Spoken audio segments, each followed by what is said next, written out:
শ্যানোয়ান cricket ইতিহাসের একজন সেরা লেগ স্পিনার, কিন্তু আপনি কি জানেন তার ডেবিউ টেস্টে কি হয়েছিল? 1 উইকেট, 150 রান দিয়েছিলেন।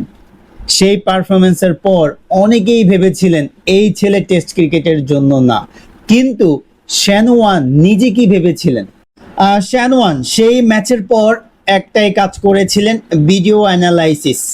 প্রতিটা বল দেখেছিলেন, কোথায় ভুল হয়েছে বের করেছিলেন, ব্যাটসম্যানরা তাকে কিভাবে পড়েছিল বুঝেছিলেন, তারপর সেই দুর্বলতাগুলো নিয়ে কাজ করেছিলেন মাসের পর মাস।